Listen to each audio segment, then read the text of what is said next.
For 4 days, 300 souls lived inside a bubble of music and connection. It was called the Jacob Collier Hideaway. It was a truly transformational experience, a place where everyone embraced exploration, openness, and curiosity. But what happens when you leave this bubble? When you're scattered back to your own corner of the world? For me, the experience was too meaningful to let it fade into a distant memory. So this podcast is my anchor, a space to share who you are, stories, inspiration, creative aspirations, and struggles. These are Hideaway stories.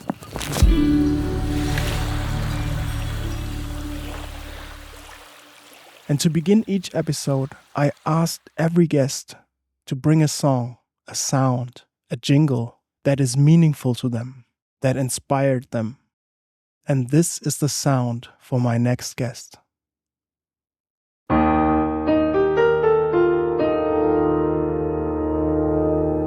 know it's a brief sound. It's brief. It's very brief. It's a brief sound. There's a whole song that comes after this. This is Don't Stand So Close to Me by The Police. And the reason why I chose this sound is because it is one of my first musical memories.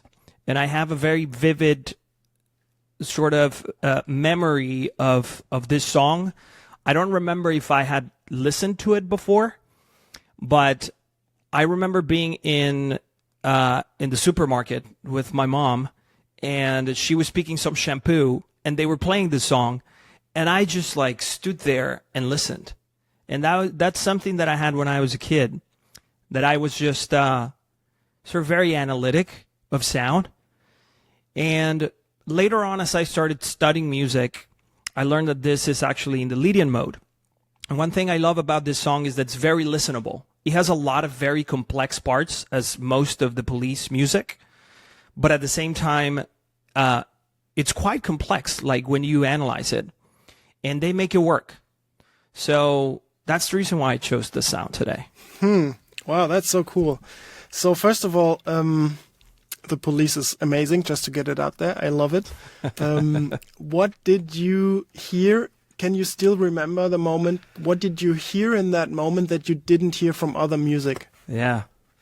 Well, I knew that there was, I guess that now that my ear is more advanced, and let me show you real quick what's going on there. This is a Lydian scale, right? And the sound is, that's the first part. And then he changes here. And then he just goes back and forth from those two tones, right? So it's Lydian, and then he goes here. It becomes sort of like, that Aeolian sound now, while they're still playing that. And then the melody goes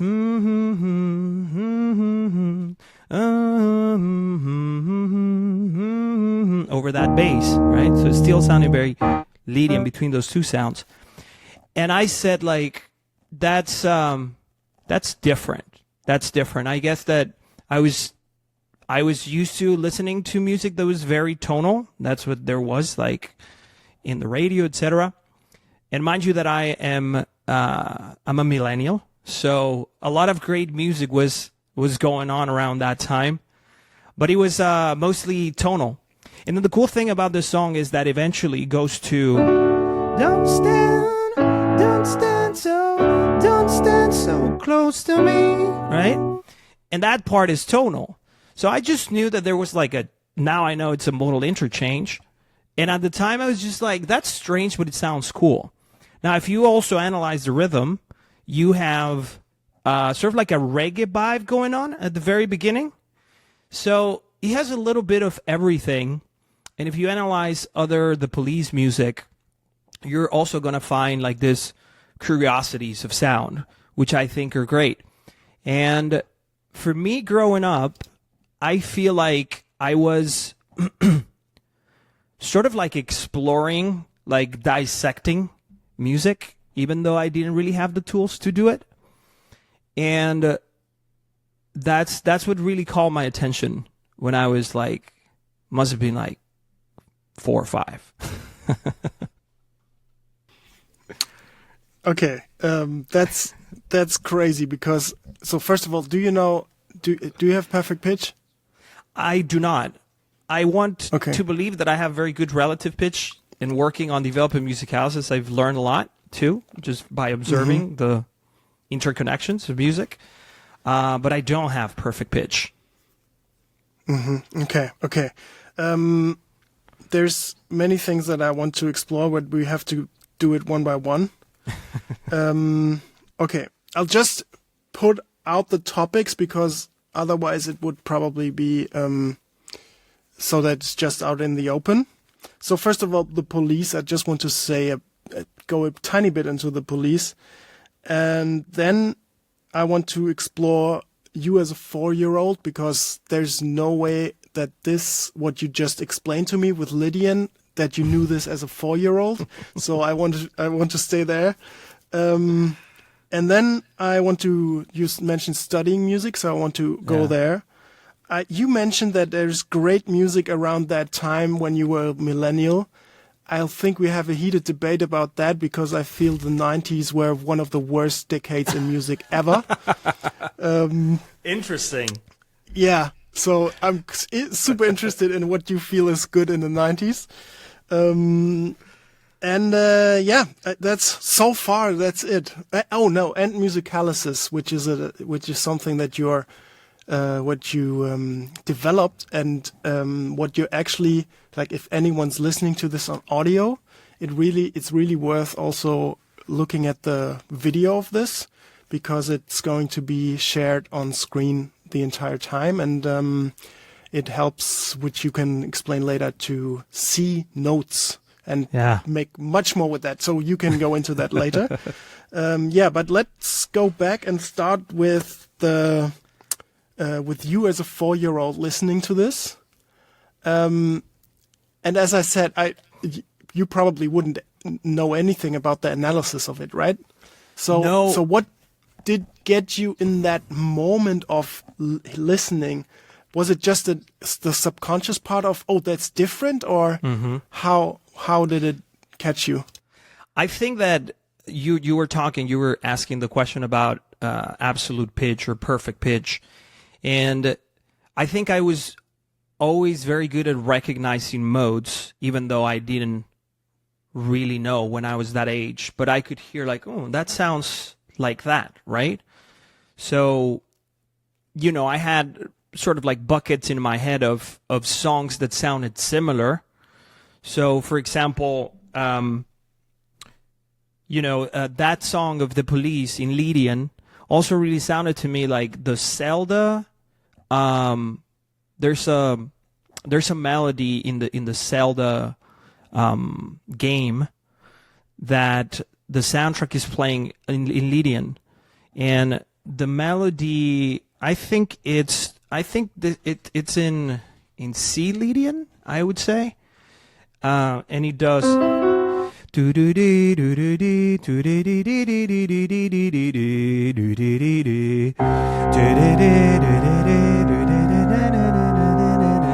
So I knew that those two lived in the same world. That's what I knew. I didn't know any more than that. And I started sort of feeling through those different pieces of music, which now I know are modes. So yeah, my 4-year-old didn't really know much about what was going on, but there was an intrinsic sense of pleasure in certain pieces of sound that I could put together. And that was sort of like my first analysis, my first attempt to analyze music, I guess, unconsciously. We can linger on this topic, and I'm happy to. But I'm really interested in getting into the 90s conversation. Okay, let's do it. Let's do it. I don't know how much what's it called, shitstorm I'm going to earn, because sometimes I'm very distinct about the 90s, but yeah, let's get into it. What do you like you said there's great music around that time. Yeah. Tell me about it. I mean, I used to watch MTV, obviously, and I think that everything was very well thought through. I was into new metal at a very young age, or whenever time you had Korn, Limp Bizkit, Linkin Park on television on the top 10. Now, mind you that I was living in Mexico at that time, and you know there was other music, but American music always called me a lot, and I would never miss it. I would never miss it. This were the conversations with my friends in school when, you know, the next day we would say, oh, this song came out, or this song is in the top 3 or whatever, right? And I really like Korn. That was my favorite band, which they actually lean onto one of the modes too, the Locrian mode. And I thought it was fascinating, but at the same time you had the pop. You had pop music. You had the Backstreet Boys, you had NSYNC, you had Savage Garden. I was a big fan of Savage Garden, and those are very different worlds, obviously. Musically, the intention, the persona, everything was different. But I think that it was, everything was very listenable, but it was still thought through. I think that there was an effort for the album, for putting together the songs. I remember buying the CDs and getting the booklet and reading through the lyrics. So there was a little bit of the magic of not really having streaming and having to wait still a little bit at least to see the music video, and you had to sit down and wait like you before waited to listen to a song on the radio. So yeah, I think that musically it was very full. It had a lot of influence from different things, and I think that for me the change was in the 2000s. And I don't know how you feel about the current state of music, but now I'm also feeling that we're entering an era that is great. So probably we're going to disagree in 2 points. I have a sense. But No. What do you think? Okay, so here's my take on it. What I hear, and that is where I agree. You said metal, you mentioned Korn, Limp Bizkit, these kind of music.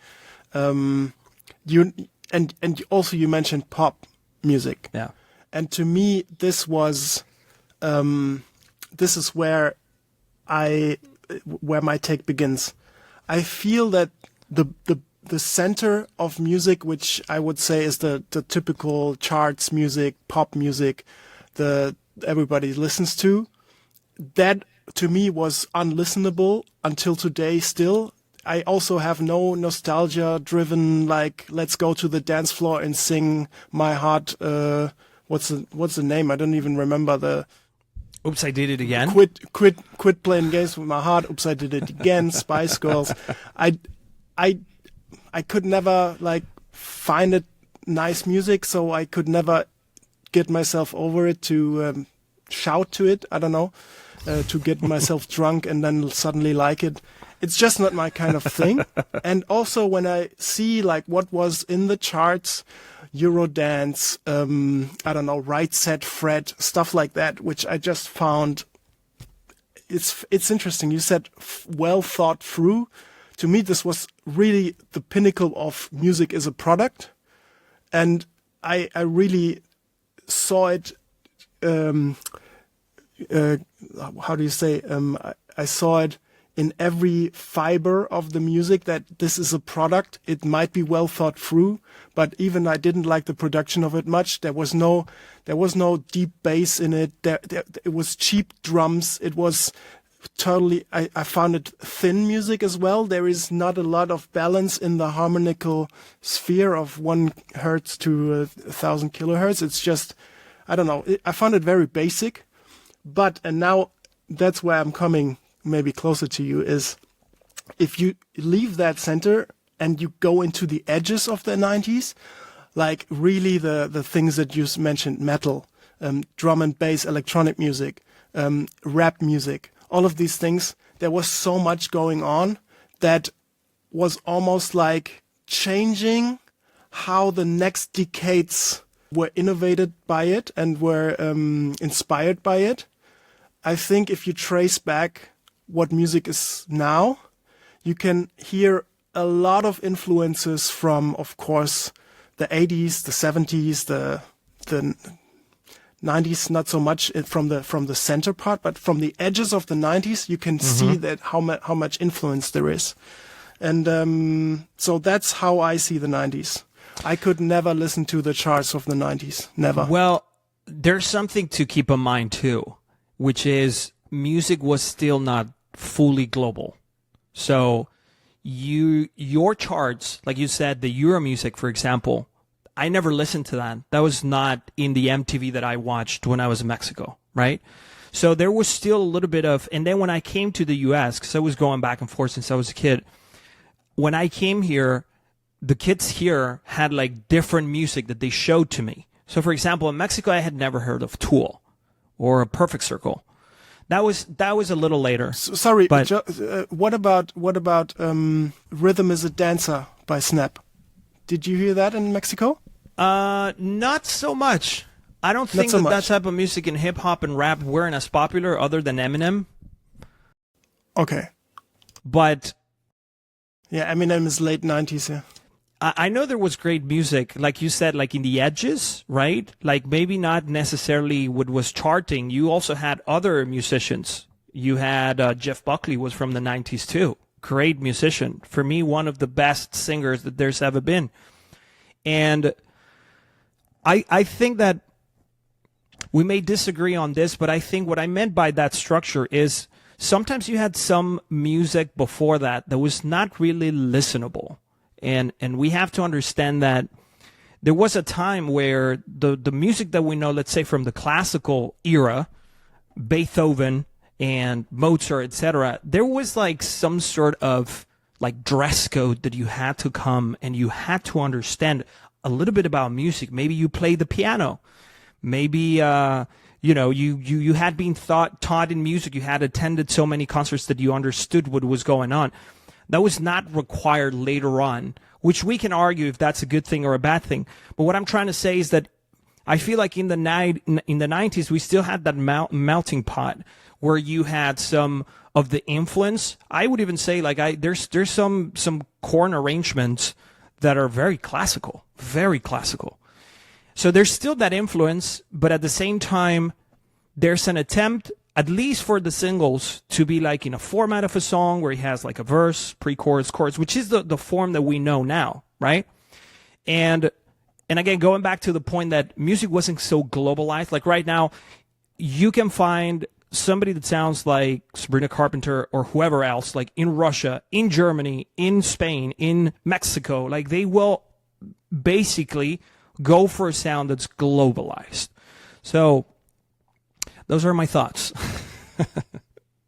Yeah, I get that part. I mean, it started in the 90s, right? You're right. I mean, Yeah. Of course, there's always been people who transcended that, like Michael Jackson or, I don't know, maybe Madonna or someone like that. But those were, of course, the peak of the people in the music industry. But what's definitely true is that everything south of the USA hasn't been anywhere globally. I mean, the Latin America, Middle America, all of these parts of the world, J Balvin, are currently Bad Bunny, the best selling artist right now. I mean, in the 90s. Oh, the 90s. Yeah, I know. I'm like when you say globalized, I'm saying that this part of the music, the everything south of the USA in the 90s, there wasn't much exported from this sound into the world. But when you listen now and when you talk about globalized, I feel that there's much less boundary, especially within genre, but also within borders, so country borders. And I feel that that you're right, that this is now more globalized, but it started in the 90s, right? Yeah, I mean, I get that point, and I can go with it. Yeah. I mean, Latin America was a strong market within itself. So you had a lot of people you had Italians, of course, singing in Spanish and coming to Mexico. And Mexico was the biggest market for music. So you had a lot of like Colombian, South American, Venezuelan,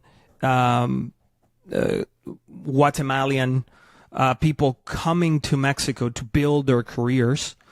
So that was its own market on its own. But yeah, it was not globalized in that sense. From time to time, you did have like some acts coming in. There was a big complaint in Mexico. Like, why aren't we getting, certain artists coming here? But yeah, sorry, got lost in the train of thought. No, I mean, that's exactly what I meant. I mean, within their countries, there were, of course, huge artists. Yeah. Yep. But, I mean, in the 90s, did you hear anything about, I don't know, Rammstein? K-pop, J-pop? Like, there was nothing that far away. Like, Asia had their country, had their people listening to their own music. There was maybe Europe, USA, they were a bit closer together, but there wasn't anything about Asian music in America. There was no Latin music in Asia. And that's, I think, what changed radically. Yeah. No, you're right. And we agree 100% in that. And I think that right now, if you think about it, we now have superstars from all over the world. Sound has been globalized to a certain extent. And I actually see a transition right now where I think the direction is that we're going to start creating our own fractured markets. I think that people are going to be more interested in listening to you, maybe even if you're on the other side of the world, and becoming a super fan, and not meaning necessarily that you're like a huge artist, but you start creating small communities online. I think in person, I would say that in person as well. And I expect that because I think that that's going to be the response, sort of the counterculture of what's happening with AI, right? That you can just snap your fingers and get a new song in 10 seconds, which is wild. I think that that's going to change also the dynamics of how what markets do we belong to? You know what I mean? I think you're right, and I think that has to be a conscious choice, because if you're a live performing musician, I think your approach to releasing and having people within your country or close to you who will be able to visit you in a concert has to be thought differently than if you're just someone who's, let's just use the TikTok example, the TikTok musician who has a very, very nice 30-second snippet and gets global fame from that, which is, I wouldn't judge it in the sense that it's bad, but it's just a completely different approach to music. And there is, I think, as you said, very fragmented. I mean, there's people who, I don't know, have millions of followers, and then I hear about their name and I never heard of them, and it's like, oh no, they have millions of followers, and I'm like, okay, yeah, I don't know. Nah, yeah, you're like, I don't know what that means, because it's so strange, right? Yeah, it's so strange how now people can have millions of followers and you've never heard of them. Yeah, it's a fractured market for sure. And now you say you're back in a great it's leading to a great music era as well. Tell me about what you mean with that. Yeah, I think so. I think I was dipping my toes with what I said about creating those fragmented markets. I see a need for community. I think that after COVID, things didn't fully go back to what they were before. There's still a sense of remote working. There's still some people who want to just chill at home. I think that the vibe changed. And now where I see a lot of value is in maybe meeting people or creating those communities of affinities that you may feel a little closer to somebody that's in your vicinity than somebody that is a superstar and they're so out of reach. And I think that's a good thing. If you think about like And I will agree with you in the industrialization of music, which when it happened, it sort of created this one pipeline, right? Where all the stream of music goes through and you have to consume from that. And nobody really thinks about that in the sense that we don't like processed foods. We don't like sort of like over-treated anything that we ingest. Yet we don't do that same thing for music. So at one point in time, we had like people owning pianos in their home, and most people would be musical. Most families would play, the piano, and they would maybe play instruments together. So I think that music went from being something that everybody should be involved in. I don't want to say everybody because it's not an order, but everybody that's interested would be part of it. And I think that also gave people the sense of seeing somebody else playing, respecting their playing, like letting them play, listening when somebody is playing, listening when somebody is singing, performing, etc. And being able to recognize the beauty of what they're doing, the difficulty, the discipline, based on their own experience of what it takes to play like that, to sing like that, etc. So I think that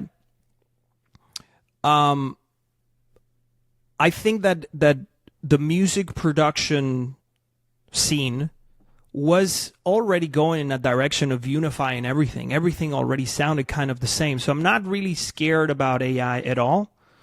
I think it's going to make those jobs more efficient, but it's going to make people turn back again to the discipline in music, to actually playing in a way that it's like, okay, there's a human playing, right?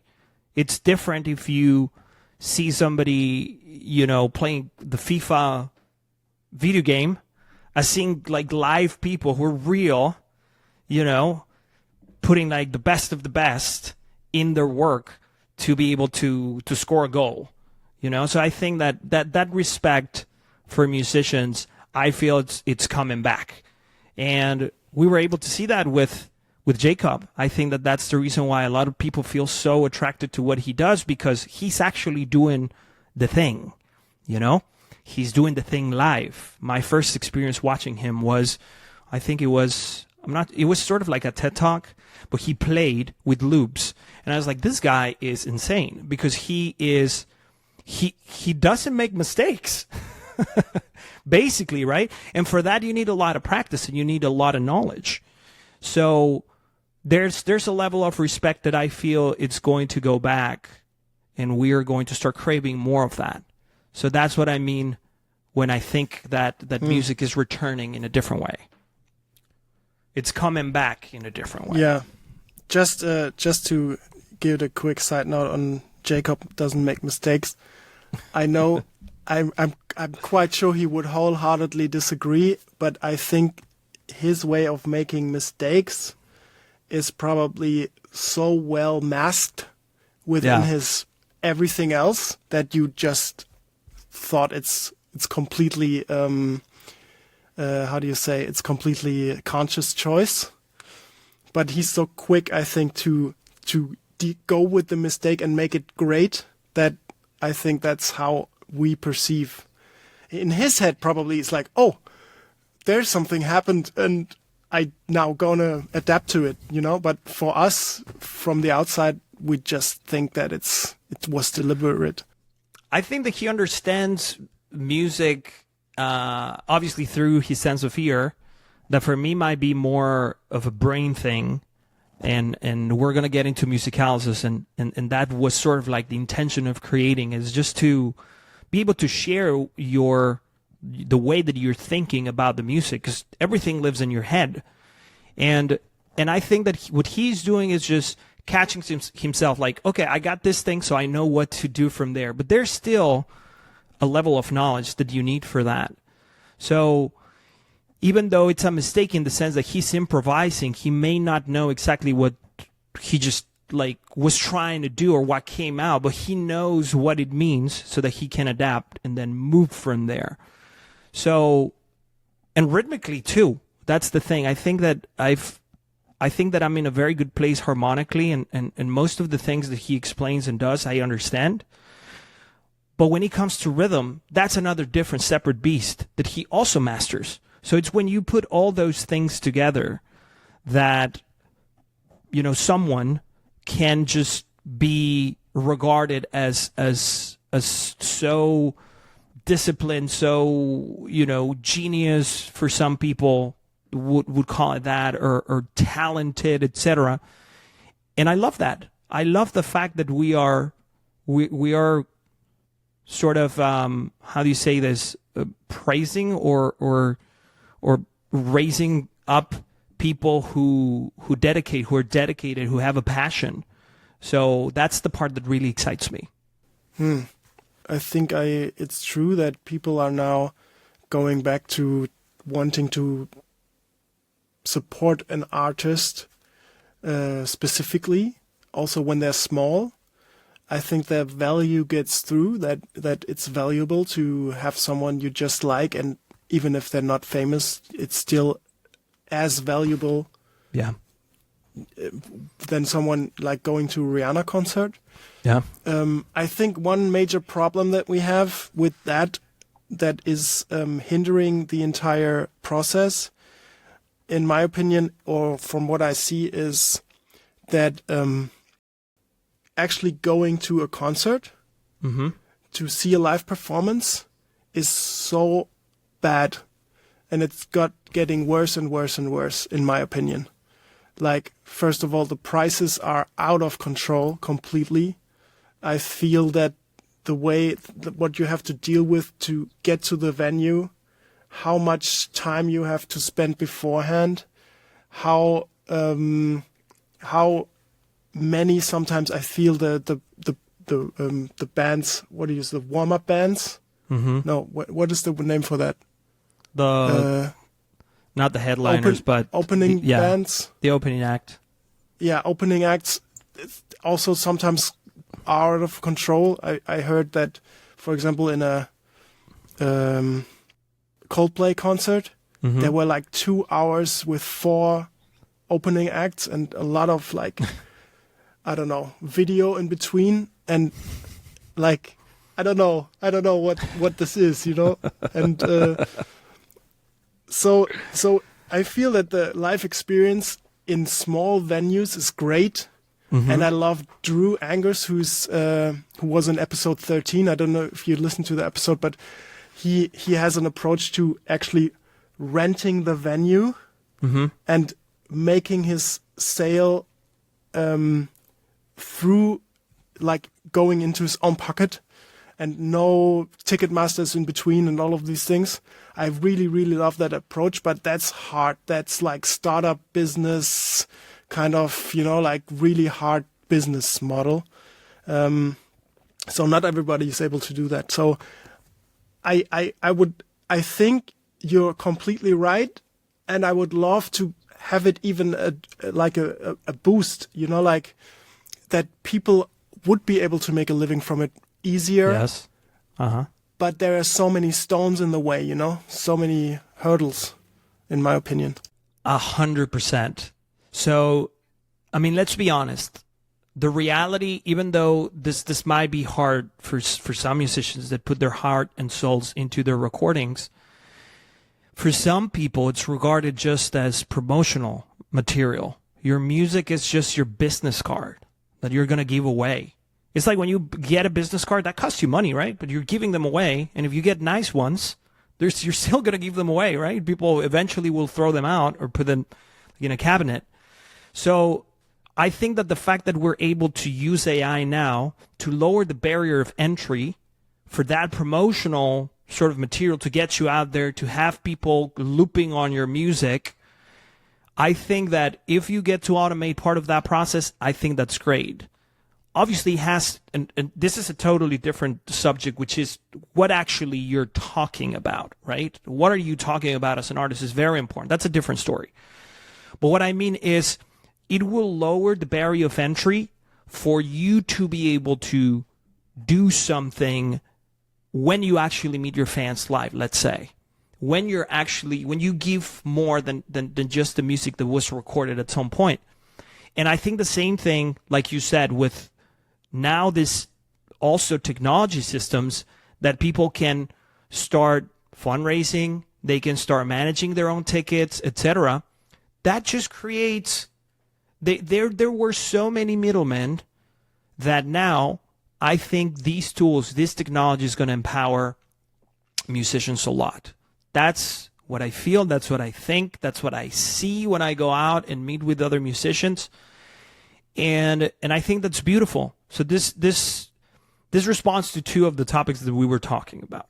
One is, yes, the technology and entering this new era that I feel is just going to be so incredible. And we're already getting a sense of it.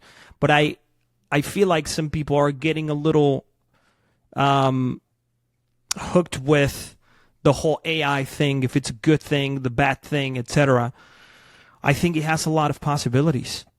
I'm not sure if I want to open up the can of worms and of AI, because there's such a big topic.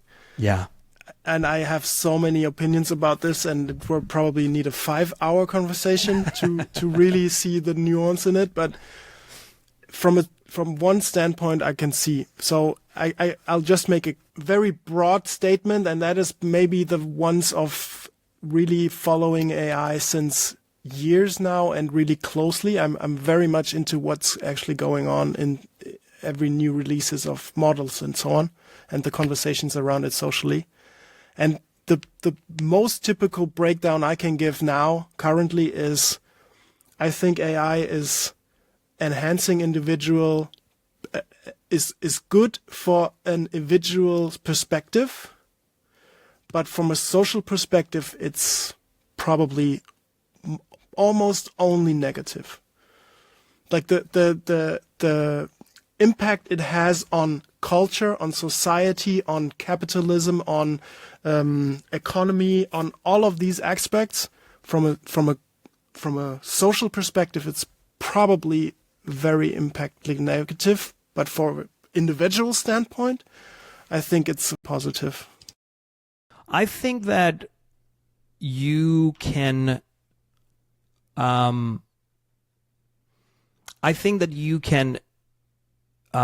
sort of go out and use the output or the results or the benefits of AI in order to fulfill all that other part. But you have to be a critical person, right? Like, you have to understand what's good, what's bad, what's moral, what's not moral, etc. But at the same time, do something with it. I think that it's inevitable. It's here, and I think that we are going to have to adapt. But we, at least in this conversation, I'm going to try to be the one saying, there's a silver lining in this. You know, that's the way that I've tried to approach this whole situation. But I also understand, everything else that the people are talking about and concerned about, and we should be, but I think that we just have to be informed, and we have to, hopefully people will start caring more about going to these events. It's kind of sad to see like starting musicians, independent musicians, when they're first starting, it's very hard for them. And now that they're able to do more stuff, we should support more. So I think it's more like in the people to make that decision of how can we help? They're making it easier for us. Now they got this page. I will actually go and donate, or I will actually go and support this project. So we have to be aware of how to just do our part, That's what I can say. Yeah, let's leave it at that, because yeah, because it's just such a big topic. But I can relate to it in some sense. Let me go back to my list of things that I want to talk about. There's one thing. Let's just. We have 40 minutes. It's time to introduce you. Like, who actually are you? you already mentioned where you're from, but maybe give a bit of background. And what are you currently doing? What do you make a living with? Maybe you can explain a bit. Yeah. Well, my name is Rodolfo GUG. I go by that acronym, which is my last name. And what do you mean? What's the acronym? Gomez Urquiza Garcia is my full last name. Is three words, and Okay. I just put them into one. And this has been sort of my alias as an artist. So you'll find my music. How am I going to? How do I call you? Rod. I think Rod. that Okay. in English it's just easier. I'm aware that my Hispanic name sometimes is complicated, especially with the R. But yeah, my full name is Rodolfo Gomez Urquiza Garcia. Dramatic as it can be as a Hispanic person. Love it. Rodolfo. Yeah. And I think that I am, at this point, I want to think that I am an innovator in the education space of music, and more specifically in the communication space of music. And for the last few years, I've been working on this software called Musicalysis, which I want to get into. But my previous background is I went to school for music. I studied music composition and music production, actually. I was a performing artist. I was Where was that? Where was the study? I studied in Mexico. I lost you there first. Yeah. Yeah, and when did you come to? What time was that? And when did you come to America? I've been in America for 10 years now. So I studied in Mexico. I did those two. I also studied classical chamber music. And then I started playing in bands. I had rock bands. I had the opportunity of touring internally in Mexico in different bands. Then I was a ghost songwriter for the SACM, which is the Society of Composers in Mexico. And then I started teaching. It's interesting because I feel like for a lot of people, sometimes they want to they really want the performance part, and for me it was the other way around. Like I was touring, I was playing since I was 19. I was writing songs, I was in the studio, I was doing all of that, and then I found myself in education. Like it just I kept going back to that because I think that music is just so fascinating. As if you put everything aside, the fame, all of that thing that comes with it, at one point I realized that that's what really interested me. I was in a TV show. I was in The Voice in Mexico. I did the show, and that was sort of like a pivotal moment for me as well. I was still performing after that, but I came to the realization that sort of the lifestyle wasn't great for me. I also had a few health conditions. I had vocal surgery at one point. And it made me realize that what I was in for music was just that moment of peace that it can give you. My mom is a cancer survivor, and she had treatment when I was 15, and it was a very impactful moment in my life. And I think that she told me one day, she said that the two things that saved her life were medicine and music. So at one point I decided that I wanted to pursue that, right? And for a long time I thought that he was going to be performing, making songs, auditoriums and all of that. And I'm sure that would have been great.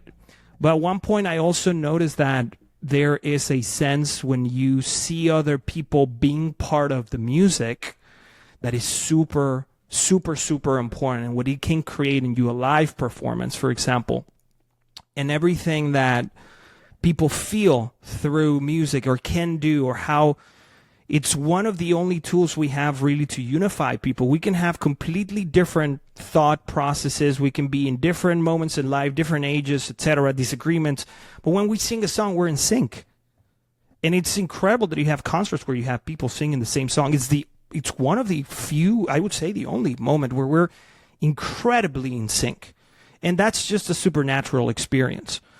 So I feel like my life is, part of my life is dedicated to music for that sense, for what it means for humans.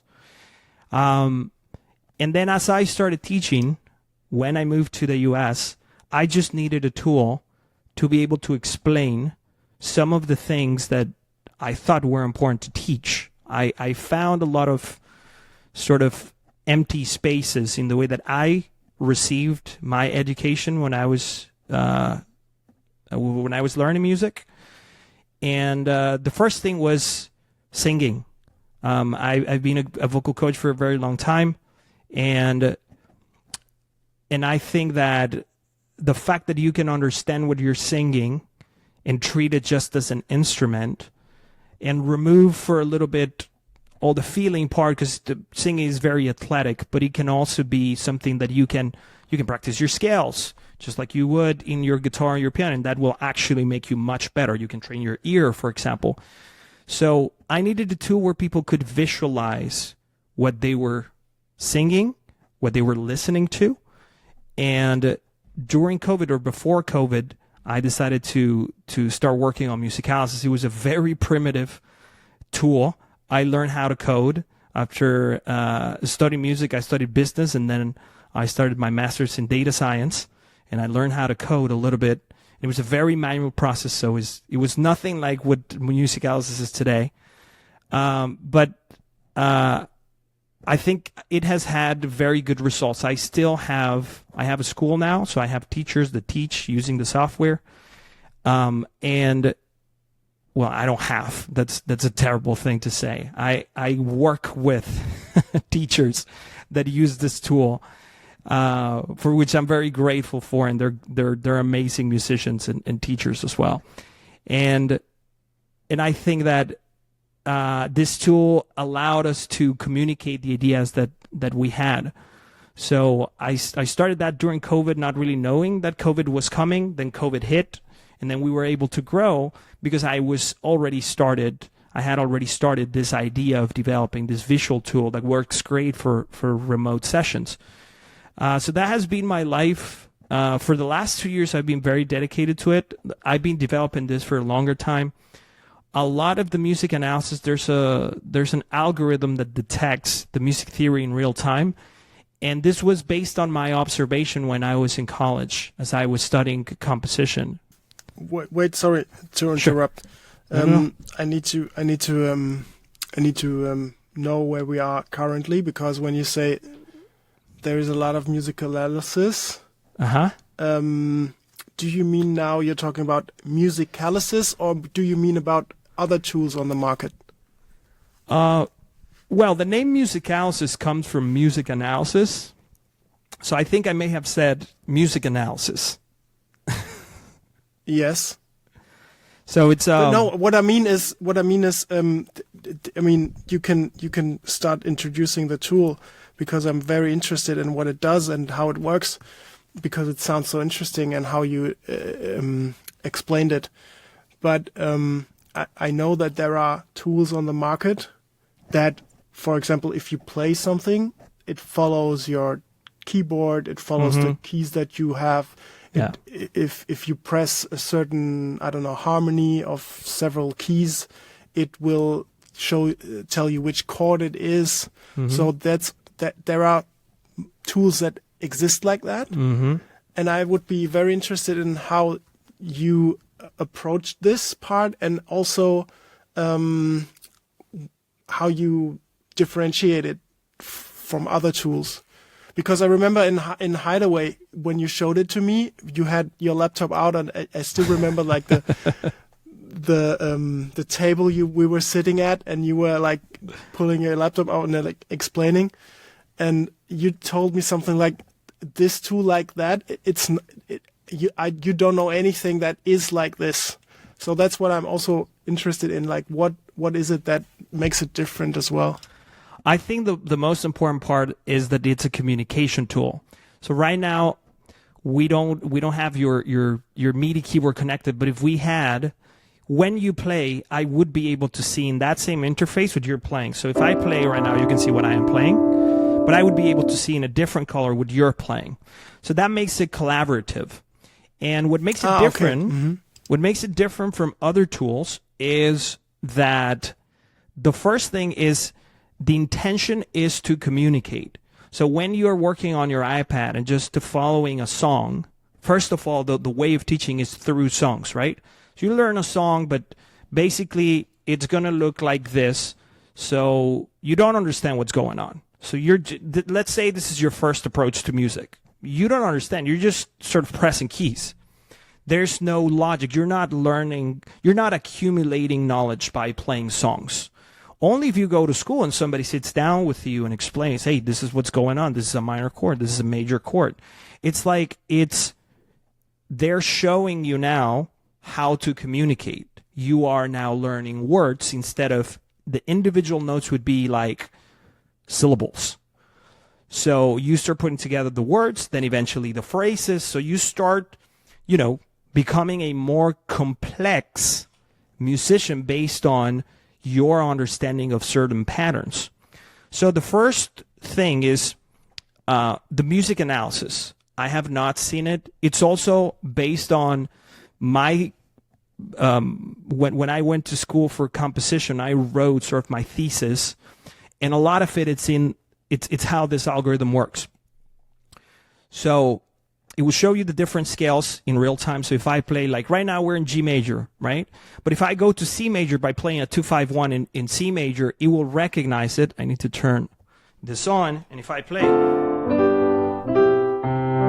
it knows that I am in C major. And then I can just go outside of the scale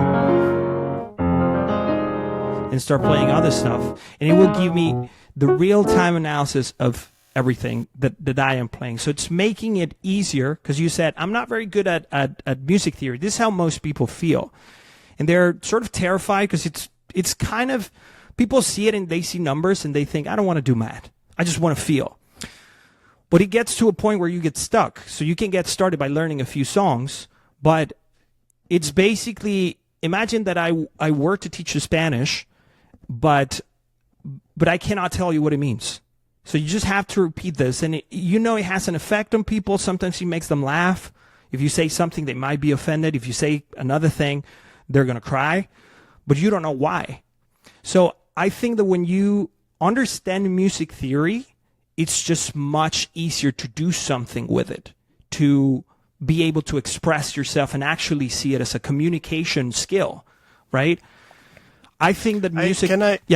Can I emphasize that part, because I know exactly what you're talking about. I'm actually in that position, because when I make music, I'm going completely by ear and taste.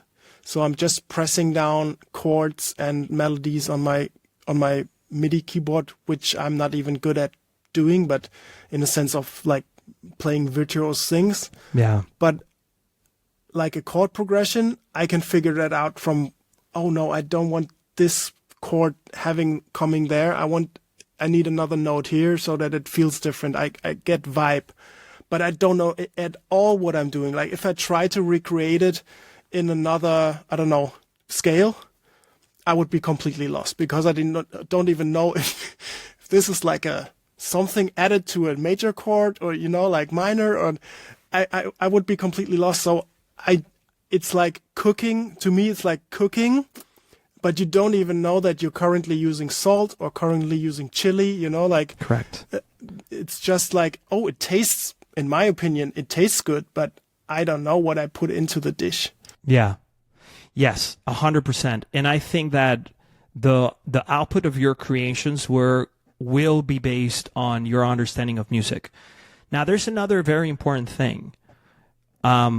Most people who talk about music or are great at music have perfect pitch. And these are the same people that create the music theory or try to explain the music theory, but they're not having the same experience as the rest of us who don't have it.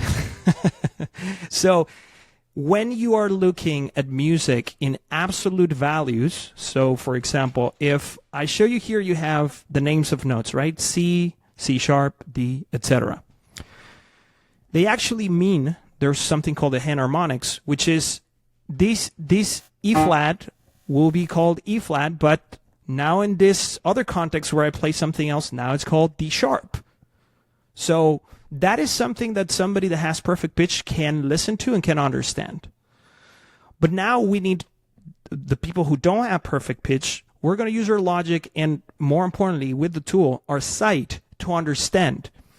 And it's color-coded, so they're going to be going back to the initial conversation about modes, or the things that I could detect when I was a kid. Like, I didn't know what key was, but I knew, okay, that sounds Dorian, okay, that sounds Mixolydian, etc. Those are the things that one can develop. I've seen great results with people using the tool, from not being able to sing at all to being able to sing. First of all, because you can see what you're singing, you can see the notes. You can also, specifically for singing, you can set your vocal range, for example, which is very important for you to be able to visualize where you are, because it will mean different things for different people. So your chest voice is going to be different than a female voice, and your bridge is going to be located differently. Your whole range is going to be different. And a lot of people who think that they cannot sing, a lot of people that say, I just can't sing, most times is because they haven't really found their range. I think that everybody can change. Anybody can sing. But obviously you have to practice. But it comes first from understanding where you stand. Where is it comfortable for you to sing? And what I see, and this was sort of like the inception of actually pursuing the development of the platform, is that most of vocal coaching, it's based on sort of like you have to get your range better, because you should be able to get to that note. And it's like, no, why don't you transpose the song? And in Musicalysis, you can do it very easily. Like, I can just play a few chords and then just transpose it. And then you sing in that key that fits your voice. And then once you get good at the important things, like your flexibility, hitting the note correctly, etc., making sure that you're also taking care of the breath and all those things that I would recommend still getting a coach. When you get that right, then you can start worrying about your range expansion. So I think that the tool, to your question, is like, what makes it different? First of all, it's my experience from teaching people to see that there is an order in which you should teach, or I think that people should be taught. And that might be different for different people. So the second thing is that we are not trying to replace a teacher. So you talked about a few tools that show you notes and then you play along, etc. I don't think that you're going to learn music through that. You're going to learn songs, but you're not really going to learn music from that. And eventually it's going to get very lonely, because the AI won't really care if you're getting better or not. You still need that human interaction. So you can see this obviously as a teaching tool, but I think it's something like this, like what we're doing right now. Like, I want to communicate certain ideas to you. We could be writing a song, which is something that I also still do as a ghost songwriter or with my students. And I play the chords, and the other person can immediately see what I am playing, and they understand it. And it's also giving you the name of the chord, etc. So now you start seeing the patterns, because it's visual. It's no longer only sound. You can still have your taste, like you said, which is very important. Like, I know that I love how this sounds. Oh, and all of a sudden we don't have sound. There we go. I love how this sounds. And you may not love how that sounds. Like, that taste is still there, but we can still talk about what's going on here. And let me turn on the detection. We can talk about what is going on there. What is it that I am playing that is actually making me feel something? But there's sort of like the objective part of it, and then there's the subjective part, and they don't have to be in conflict. So the purpose of this tool is to keep the conversations going. And I would actually argue amplify them. Let's have conversations about music. What are you playing in that song? What is your vocal range? Why did you choose to sing or that note? I think that's still super, super, super interesting. Sorry, that was Can you? Yeah, that was a long run. It was, but I found it very insightful. Can you make a real life example? Because I think that makes it much more approachable. Yeah. Real life example. I mean, for example, if you wanted to explain to me one of your favorite bands, Korn, and the composition of it, choose a song, maybe one I don't know. I'd only know two, so it's not really Freak on a Leash and someone else. So the famous songs I know, but maybe you can tell me a song that, or no, maybe let's use a famous song because then maybe people can follow better. Freak on a Leash. Tell me if you know the chords. I don't know. Freak on a Leash would be a hard one because it's in Locrian, and I don't think that most people would know. But like you said, let's choose something that is... No, but I think that's great because if you wanted to, I think that's great because I think it will explain probably even better, like what is even Locrian, like, you know, like give a sense of what this tool can help you with understanding a song. Yeah. I mean, I don't want to pressure you, but maybe you can also choose a different song, of course. But yeah, I think that to fully analyze the song, I would need to listen to it carefully because I wouldn't remember like any songs on top of mind from Korn. That's definitely something that can be done, and I'm planning to start like a series. Choose any song that fits you. Yeah, like to give a perspective, maybe something Mexican, maybe The Police. To give a perspective on how you would explain that this song, what this song does and why it's great. Let's take a 3-chord progression. So, for example, do you know Tennessee Whiskey? Yes. Used to spend my nights out in the ballroom. People was the only love I know. Sorry, I messed up the lyrics there. So, you know, we could look at the chords are very simple. So you have this, then you have this, and I would say that then you have this. So those are your 4 chords. You have G, you have A minor, and then you have C major 7. So this would be like in the G major scale. You could introduce new chords, for example. So let me. I could be playing. I could be playing that, but then maybe I want to reharm. I want to do something different. I want to get this spicy note right here. You were talking about Locrian. Let's put some Locrian into it. So this chord actually doesn't belong to the original key that we were in, which was G major. So, but why does he work? So, it's very close to the next chord that I am going to, but it's easier for me to explain that there is only one difference between this scale and this scale.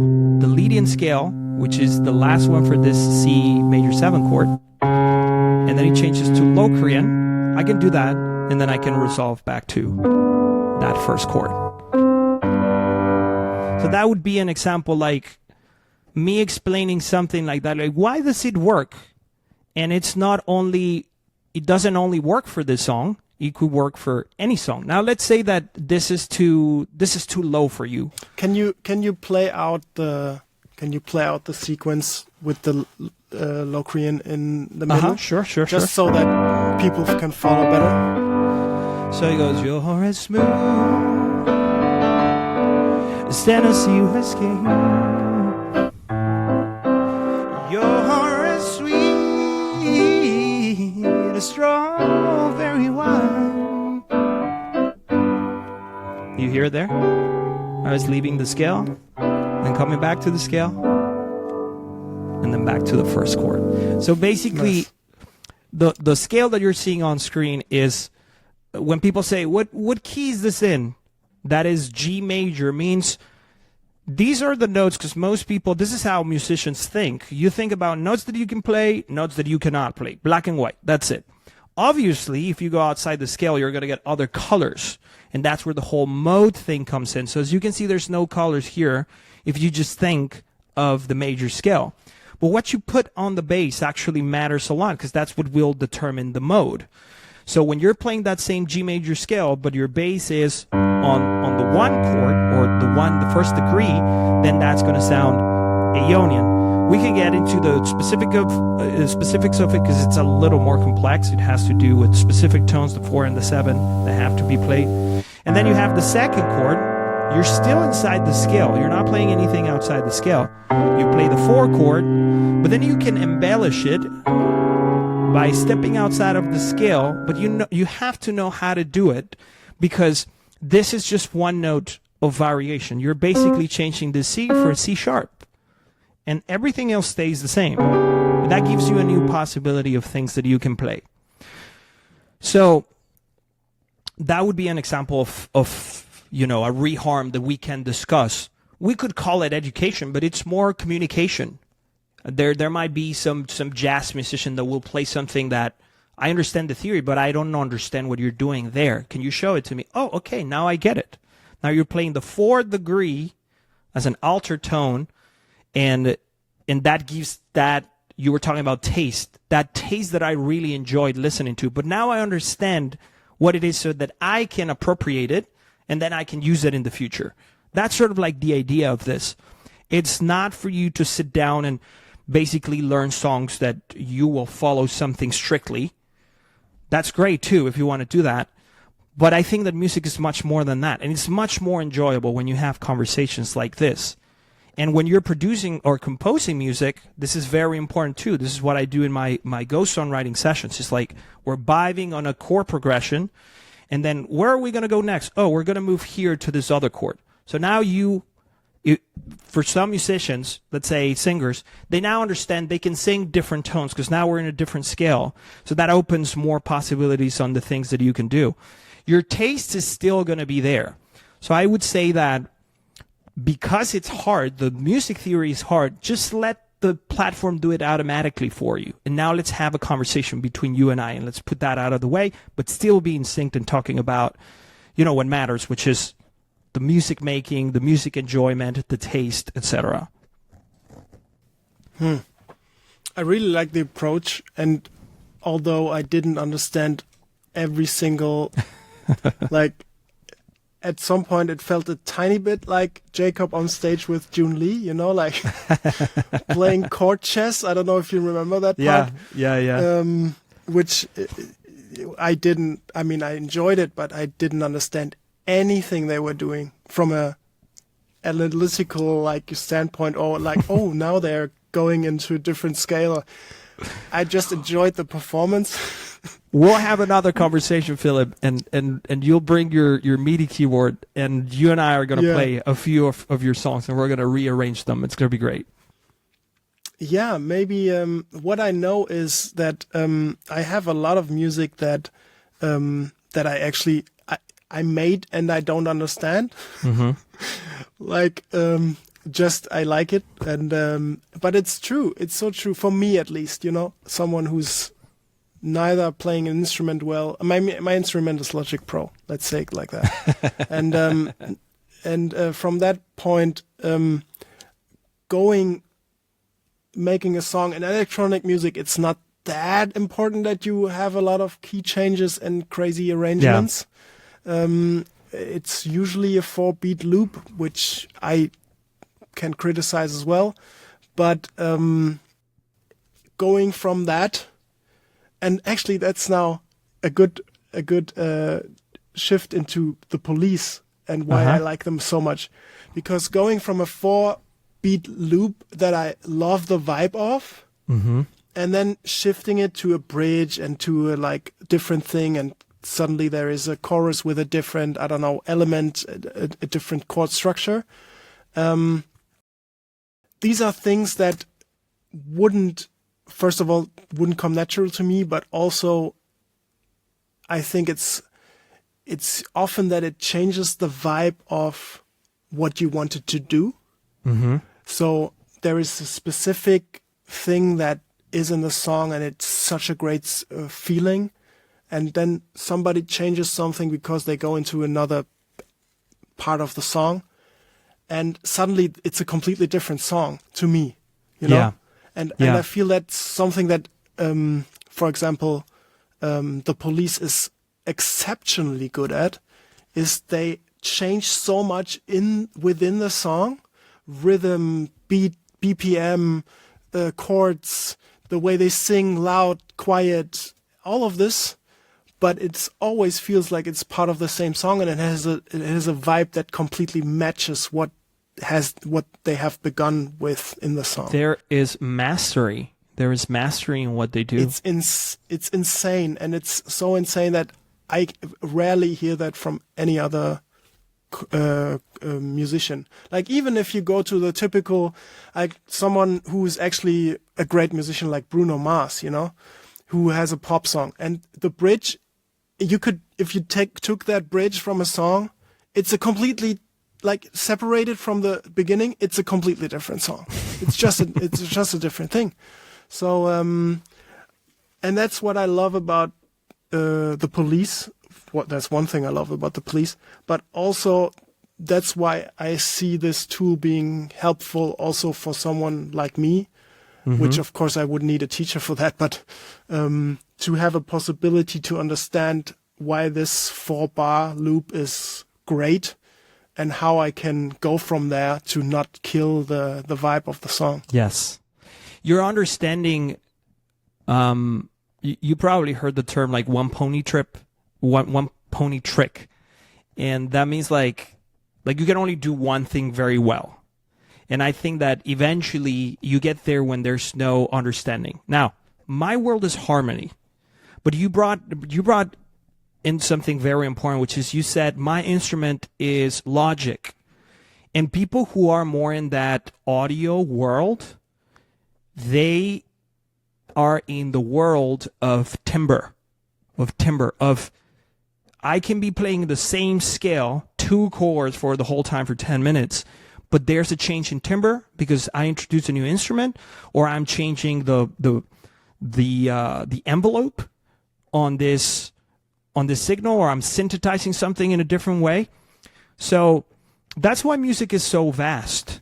So I want to, can I just Sure. quickly jump into that? Yeah. Timbaland, do you know the producer, right? Yes.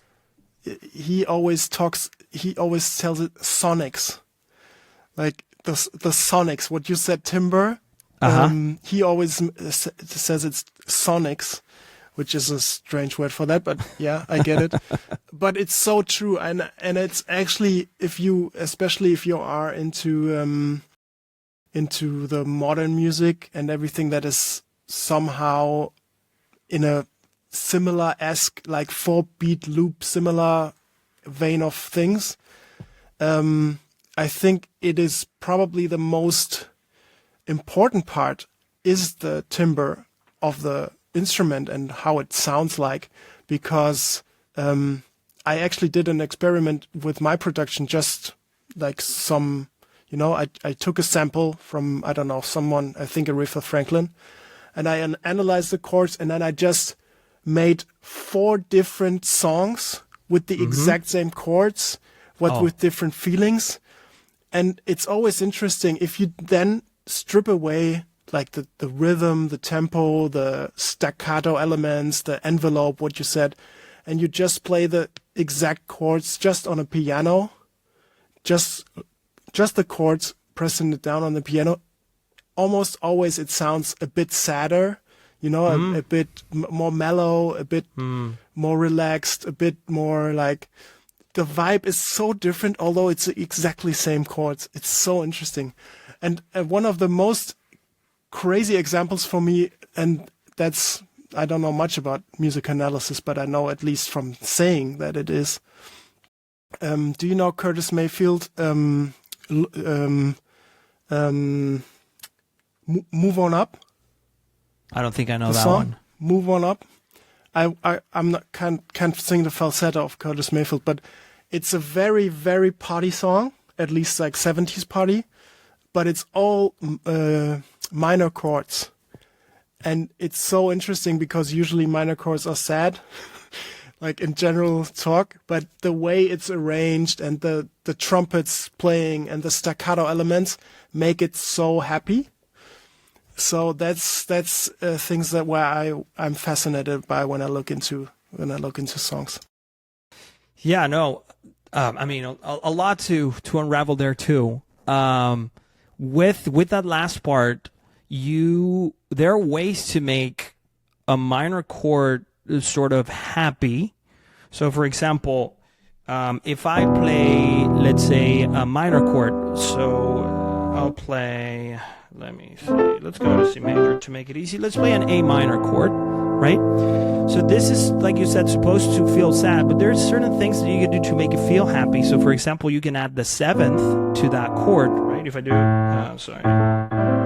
if I do this, now that's actually a C major chord, but with the bass on A. So now that will sort of kill the minor bive a little bit. Those are the type of things that I think that a lot of people feel fascinated about. Like, it doesn't sound sad, but why? The why, I think that if we start exploring the why, that empowers you to be able to have that in your compositions as well, to put it in and say like, oh, maybe I'll do a minor seventh chord, and then I'll neutralize a little bit of that minor sort of darkness to it, and I can put a little bit of happiness.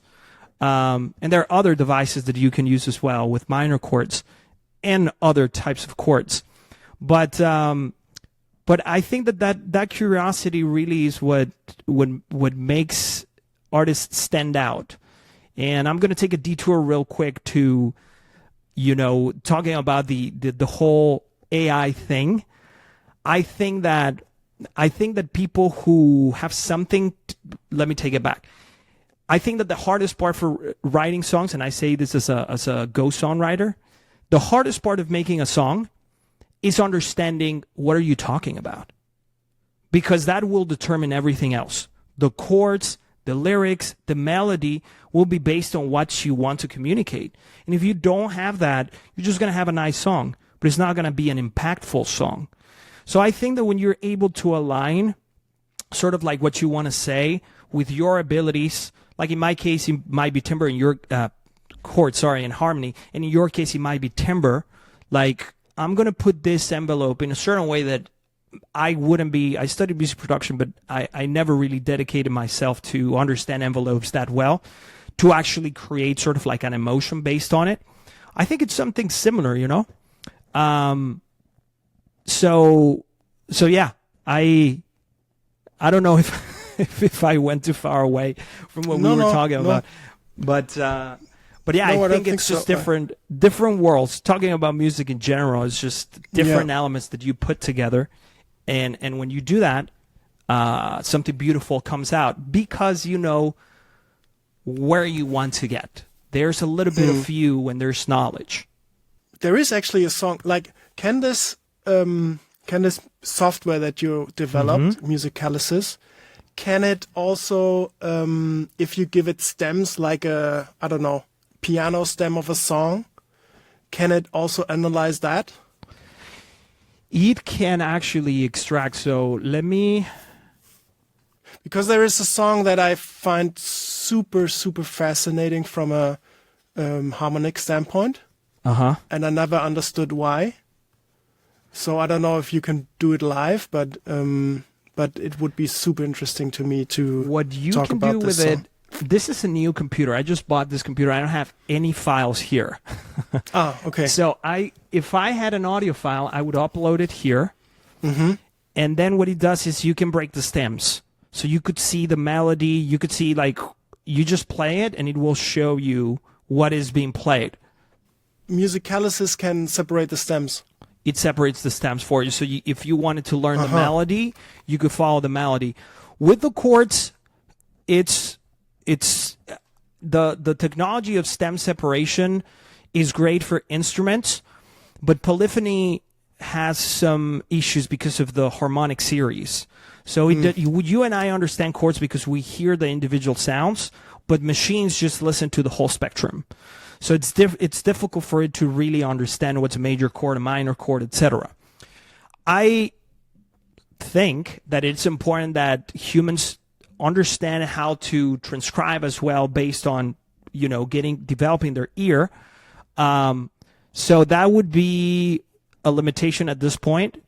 But I think that it's great that, if you have the chords, you could put it in here. So if you already know what those chords are, or we can do a session, you can play it for me, and we can try there's of course Codify, right? You can use that.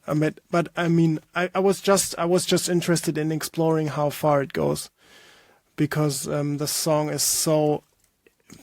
I got when you said you can make a nice song without knowing what you're talking about, but it's not as impactful or not as meaningful, or I don't know how exactly the words you chose. Yeah. And it immediately had to make me think of this song, which is "A Change Is Gonna Come" by Sam Cooke. Do you know this one? Sam Cooke, I do, but I'm not sure if I know the song. Yeah. What is it again? You need to. "A Change Is Gonna Come." Now, I don't know the lyrics or the melody. You would have to sing that part. No, I cannot sing, unfortunately. I wish I could sing like you. That would be... I would definitely not be an educator with your voice, but I love that you're still an educator, although you have such a great voice. Well, I think that we need to share our knowledge. I think it's important. Yeah. No, it's true. It's true. I love that part. I find a lot of joy, man. I don't know what to tell you. I would love for you to have the opportunity, of both of us, for you to sing something. I know it's not going to be in this session, no pressure. But I would love to have that with you, because I think it's very transformational. I've seen it time and time again. And it's easier when you understand that there's no push. There's no push. You're going to sing in your own range. But you are going to be amazed of how good you can be by just training, especially if you're singing what you are singing. And it's really just trying to sing inside of the scale. So right now I turn on the mic. So if I sing 1, 2, 3, 4, 5, 6 at 1, do that every day for a few months, and you're not going to lose. You're going to be in pitch at all times.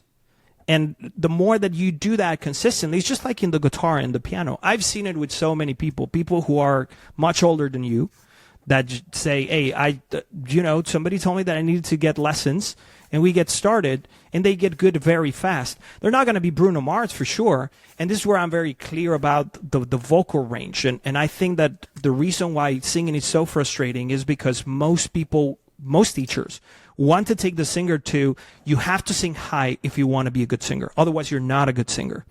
And I would even say that Jacob Collier is not a very high singer, but he understands his range perfectly. He understands perfectly where his bridge is, which is where his voice stresses, and that will make you feel an emotion. Your voice and my voice will stress at different heights, but that's not important. What's important is that you understand in the composition. The composition has a point where you need to stress your voice. If you stress your voice in that part of the composition, you're going to sound fine. And that's something that most people have to experience, and it has to make sense in your head. And that's also one of the things that I feel very proud about Musicalysis, that people have this breakthrough moment where they go, oh, this is actually not so hard. Now I understand. And then there's an additional part of my range, which is my head voice, that is just an extension that feels sort of fluty, like this fluty sound. But where it is, it's actually higher than my chest voice. Like, those things in your head might just be complicated, but when you see it, you actually make sense of it. Now, I want to go back and you said something, and I didn't want to distract the flow of the conversation, but I'm experimenting with a new AI tool within Musicalysis. You were talking about, I will need a teacher to learn the music theory and the scales. So you can actually ask here, show me C Lydian, and he will play it for you. And then once he plays it, you can just follow there, and he will show you the notes. This is here. Now you just validated the scale, and it will it will keep going to show you, other scales, other theory, etc. So there's that element as well, which is very important, again, to get good at understanding what scale is which, why does it work the way that it works, why does it sound the way that it sounds. But then eventually, the communication part, for me, it's the most thrilling one. When you have two people that maybe have different repertoire of music, and how do you play the song? Oh, it's just these chords. I think that's just fascinating. I can go back and think of how it was in the Hideaway. And those were some of my favorite moments there, where, there was somebody playing like a cool vamp. I didn't know what it was. I just look at it for a moment, and then I can jam over it. I can improvise, or I can tell the chords to somebody. And now we're all in sync. I think that's very magical. It's a different form of communication. I love it. It's really cool what you did there, and Thank you. I can only encourage that people use it, because I already see how widely what do you say, useful it can be, like that it can be so widely adapted to different things of learning and understanding. Is it possible, you had the range thing somewhere in the conversation, you had like a range of voice somewhere? Yeah, exactly. So, and you can put that where, okay, you could put that anywhere. Okay. Yep. Okay. You can adapt it to your range. Yeah. So if I sing, I don't know, a C, which I'm not going to do now, but if I sang a C, and I'm not completely on the note, would it be able to tell me? You have a precision tuner too, with numbers, so it's aligned with the numbers. So if I'm making you sing, let's say the leading scale from C, 1, 2, 3, 4. Oh, sorry, it's leading, so it's 4, 5, 6, at 1. So this will precisely tell you, how far from the center you are. So this first, what's happening here will tell you, here on the piano, on the instrument, what you're playing. and this other one will tell you exactly if you're singing it in pitch. If you are singing it in pitch, it's going to get green. If you're singing outside of the scale higher, it's going to get blue. And if you're under the note, it's going to get yellow. So you have a lot of precision there. If I do 1, 2, 3, so let's say that I'm a little under the 4,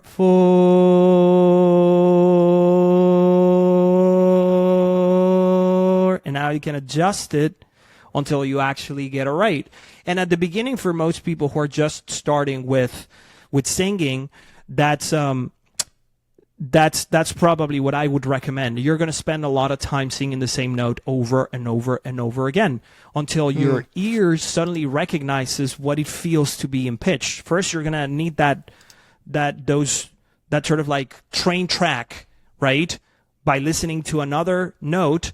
And then if you're singing in complete sync or close to complete sync or how do you say this? Yeah, in synchronization, you will feel it. And that's what most people can do. That's the reason why a lot of people can sing well when they're listening to the song. They can follow it, or they're singing in a choir. I would argue also that that's what's very important in music education, for you to sing in a choir, because that pulls you. The rest of the voices are pulling you, and you start developing your sense of pitch based on sort of like your training wheels when you're first riding a bicycle, just to keep you in a straight line. And then eventually you will recognize when you are in pitch. And then moreover, you start recognizing, okay, I'm not only singing this pitch, but this is actually the minor third of where I started. And that's how you start forming the scales. And then you can create small variations. So right now we're in C major. I can take notes individually. I can take the 4. I can bring it up. I can take let's take now the 7, and from this one, 7, take it down. I can keep editing. I edit the scale, and I will get a resulting scale. So when you're singing, that is also very important. So if I sing a major 1, 2, 3, sorry, 1 second. 1, 2, 3. Let me put this in C major. 1, 2, 3. Now I'm gonna sing a minor. 1, 2, 3. And you're gonna start. The more that you do it, you start understanding. This is how the minor sound is, and it's just practice, really. It's like anything else. This is fascinating. I love that you did this, and I can see how much effort went into this. It's so interesting. Unfortunately, this is, I think, the first episode, and it's so sad that it's yours. I'm not sure how to explain it. That I have to leave early, which is, 1.5 hours of conversation for me is already early. But is there something that you want to say, like maybe a topic that we can discuss next time? Because I'm sure I would be so intrigued to have an analysis of things, of chords, of all of these things. So I would love to meet again. But is there something that you are interested in, or something for Hideaway, something for people from Hideaway, like anything that you want to say? I think I want to thank you. This was a very fruitful conversation. It's sort of my first podcast. I'm very excited because I want to get into this realm soon. And one thing that I had in mind is you don't get to talk too much about yourself during these sessions. So I also wanted to ask a few questions, but we're going to have to leave it open, my friend, and meet some other time, analyze some music. Yeah. I would love to connect again. I would love you to try with your MIDI keyboard and you playing or singing and see what we do. The one last thing I promise that I'll show you is, or we can just ask the AI change to guitar. So you also have guitars. I don't know if you play guitar, but if we wanted to see this in a guitar, you can also see it in the guitar. So we could play chords, etc. And that would be great. Having conversations about music, like dissecting something that you really love. You just show me a song, and I would love to do more with that. And then maybe taking some of those ideas and saying, how can we put this into a song? Maybe trying to do a song together, which I've done many times virtually. So definitely it's gonna feel like a first part that will have another part, I hope. I hope so too. Will you be in Italy? No, I don't. That one's far for me. Yeah, I understand. Yeah. Are you going? That's a little going, closer to you. Where are you exactly in Germany? In the south, like 1 hour south of Frankfurt. Where is that? It's in the southwest of Germany. It's about an hour to the border of France. Okay. Yeah. So, you're not... So, Munich is kind of like in the west? Southeast. No, southeast. Southeast? Okay. Yes. So southeast. You are further down. No, west. I'm more west. Munich is very south. I'm like, how do you say it? I'm south in the south and west, and Munich is very south in the east. So that is almost close to Austria, and maybe 2 hours from Austria. So it's quite south. Okay. But there is a funny perception in Germany. If you're from the north, like anything. That's Berlin, right? North is Berlin. For example, if you're from Berlin or from Hamburg, everything that is basically south of your city is already south. and if you're from the south, everything north, like maybe an hour north from you, is already north. Yeah. So it's in Germany. It's a quite funny shift of how people perceive south and north in Germany. One question I have for you is, how come your English is so amazing? Because you have a lot of vocabulary. Oh, thanks. I'm not sure, actually. Maybe because Okay, maybe because I've been listening to rap music since I'm 12, 13. Yeah. Also, I've been starting to watch movies, every single movie since I'm 18. I'm watching in English. I'm talking a lot in English because I have friends. I was in London for half a year there you having go. I thought so. study abroad.